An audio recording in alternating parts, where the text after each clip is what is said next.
नमस्कार मित्रांनो, सावळ्याची जणू सावली मालिकेच्या येणाऱ्या आठवड्यामध्ये अतिशय जबरदस्त ट्विस्ट आपल्याला बघावयास मिळणार आहे आणि त्यामध्ये ऐश्वर्याने आता सावली आणि सारंगला एकमेकांपासून बाजूला करण्यासाठी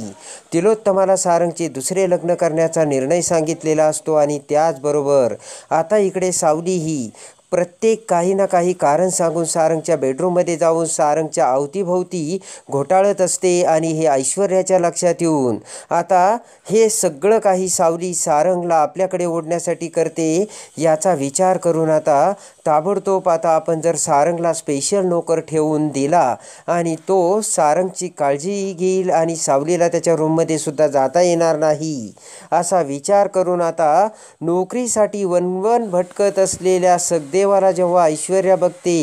आणि त्याच वेळेस आता सारंगच्या काळजीसाठी सगदेवला नोकर ठेवून सरू आजीला आता बाजूला करून ऐश्वर्याने सावली आणि सारंगला जो वेगळा करण्याचा निर्णय घेतलेला असतो आणि त्या निर्णयामुळे जेव्हा आता सगदेव हा नोकर बनून सारंगची काळजी घेण्यासाठी ती मेहेंदळ्यांच्या घरी येतो त्यावेळेस आता सगदेव कोणती कमाल करतो आणि प्रेमाने सारंग आणि सावलीला एकत्र आणून सगदेव आता जे कुणाला जमले नाही ते करून दाखवत सारंग आणि सावलीच्या प्रेमाचा रस्ता मोकळा करून आता दोघेही कसे प्रेमाने एकत्र येतात हे या व्हिडिओमध्ये आपल्याला बघावयास मिळणार आहे। त्यामध्ये आता सावलीने ऐश्वर्याला चांगलीच चपराक लगावलेली असते। त्यावेळेस आता सावली ही सारंगची काळजी घेत असते त्याच वेळेस आता ऐश्वर्या दोघांनाही आडकाठी घालून आता ऐश्वर्याने सावलीने आणलेले पाणी आता कुंडीमध्ये टाकलेले असते हे आता सावलीच्या लक्षात येऊन पटकन आता सावली ऐश्वर्याला त्याचा जाब विचारते आणि राग येऊन ऐश्वर्याने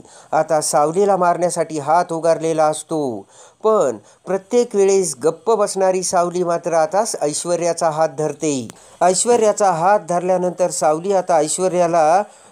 ठणकावून त्याच शब्दात आता ऐश्वर्याचा मात सावलीने उतरवलेला असतो आणि ही पोरगी आता आपल्याला वरचढ होऊ राहिली हे आता ऐश्वर्याच्या चांगलंच लक्षात आलेलं असतं आणि लवकरात लवकर या पोरीचा काहीतरी बंदोबस्त करायलाच हवा असा आता ऐश्वर्याने विचार केलेला असतो आणि इकडे आता तिलोत्तमाला सारंगच्या दुसऱ्या लग्नाचा विचार देखील ऐश्वर्याने बोलून दाखवलेला असतो। इकडे आता आपण आपल्या घरासाठी काहीही करू शकत नाही हे लक्षात येताच आता सगदेवाने नोकरीसाठी आता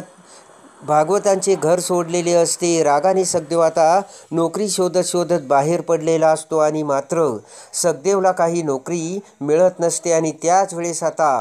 एका कंपनीतील ठेकेदार जेव्हा सगदेवला ढकलून देतो त्याच वेळेस आता ऐश्वर्या तिथे येऊन सगदेवला बघते आणि याला नोकरीची गरज आहे आणि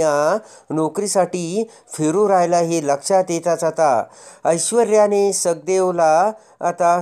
त्यांच्या घरी नोकर बनून राहण्याची ऑफर दिलेली असते आणि आता पैशाच्या अभावी सगदेव हा सावलीच्या घरी नोकर बनून राहण्यासाठी तयार झालेला असतो। ऐश्वर्या आता सगदेवला मेंदळ्यांच्या घरी नोकर म्हणून घेऊन आलेली असते आणि इकडे आता मात्र सावलीला खूप मोठी काळजी लागलेली असते आणि ऐश्वर्या आता लगेचच सरू आजीची सुट्टी करते। ऐश्वर्या आता अमृताकडे येत म्हणते की हे बघ अमृता वहिनी ही सरू मावशी ना काहीच कामाची नाही आहे। सारंगला काय लागतं काय नाही याकडे सरू आजीचे अजिबात लक्ष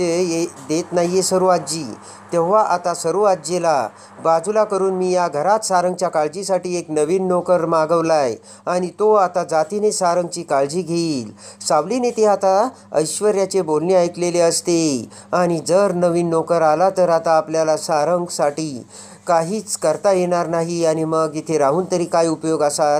विचार आता सावलीच्या डोक्यात आलेला असतो। पण जेव्हा आता सगदेव हा नोकर बनून त्या घरात येतो तेव्हा मात्र सावलीला तिसरा धक्का बसलेला असतो। पण आता सगदेव आल्यामुळे मात्र सगदेवाने सुद्धा आता सोहम आणि बबलूच्या मदतीने काहीही करून आपल्या सावूला सारंगकडे एकत्र आणायचेच त्यांना दोघांना जवळ आणायचेच हे ठरवलेले असते आणि सोहम बबलू अमृताला देखील आता सगदेव आल्यामुळे आनंद झालेला असतो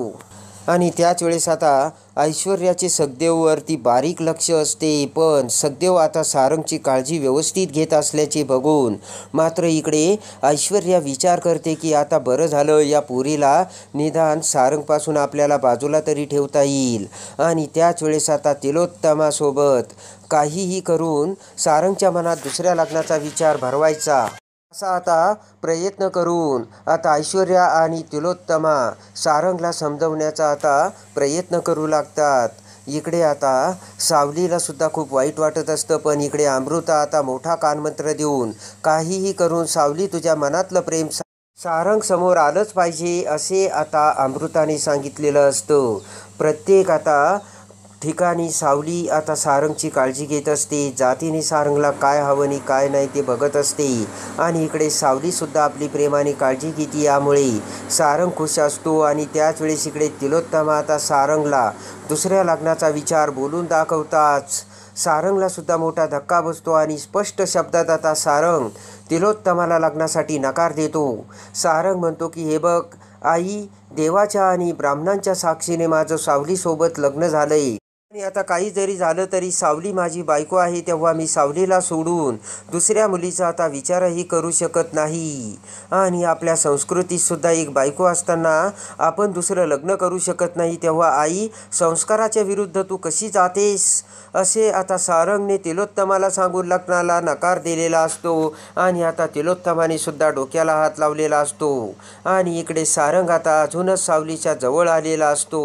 त्याच वेळेस आता इकडे मेंदळ्यांच्या घरी देवासुद्धा सारंगच्या भेटीला येत असतो आणि सारंगच्या मनात सावलीविषयी आता देवा प्रेम तयार करू लागतो. आणि आता सारंग देवाला त्याच्या प्रेमाची सगळी हकीकत सांगतो. तर देवा आता सारंगला मोलाचा सल्ला देऊन सारंग आणि सावलीला एकत्र आणण्याचा प्रयत्न करत असतो. आणि आता सावलीचे प्रेम आता मान्य करण्यासाठी सारंगच्या मनाला आता देवाने तयार केलेलं असतं आणि अखेर आपल्या प्रेमाची कबुली देण्यासाठी आता सारंगला तयार करताच इकडे अमृताने सुद्धा आता सावलीच्या मनाची तयारी केलेली असते. आणि त्याच वेळेस आता जेव्हा सारंग आणि सावली एकत्र येतात आणि त्याच वेळेस आता सावलीने सारंग बरोबर मैत्रिणीचा हात पुढे केलेला असतो आणि त्याच वेळेस आता सारंगने देखील त्याच्या प्रेमाची कबुली देऊन सावली माझं तुझ्यावरती प्रेम आहे असं जेव्हा सारंग सावलीला म्हणतो, त्या क्षणी सावलीला खूप आनंद झालेला असतो आणि सावलीने आता सारंगच्या प्रेमाचा स्वीकार करून आता दोघेही प्रेमाने एकत्र आलेले असतात. आणि ऐश्वर्या तिलोत्तमाचा प्लान आता फाट्यावर मारून सारंगने आपल्या प्रेमाची कबुली आता सावलीला देऊन सावलीने सुद्धा तिचे प्रेम सारंगसमोर आणलेले असते. नोकर बनून आलेल्या सगदावाने जास्तीत जास्त सावली आणि सारंगला एकत्र आणून त्या दोघांना एकमेकांच्या प्रेमाचा रस्ता मोकळा करून अखेर दोघांनीही एकमेकांच्या प्रेमाची कबुली दिलेली असते. आणि ऐश्वर्या सगदेवाला नोकर बनून आलेली असते खरी, पण नोकर बनून आलेल्या सगदेवाने सावली आणि सारंगला एकत्र करून ऐश्वर्याचा डाव पलटवून लावलेला असतो. त्यानंतर आता सारंग आणि सावली प्रेमाने एकत्र येऊन कसे तिलोत्तमा आणि ऐश्वर्याला अडवतात हे बघण्यासाठी आणि सावळ्याची जणू सावली मालिकेच्या डेली अपडेटसाठी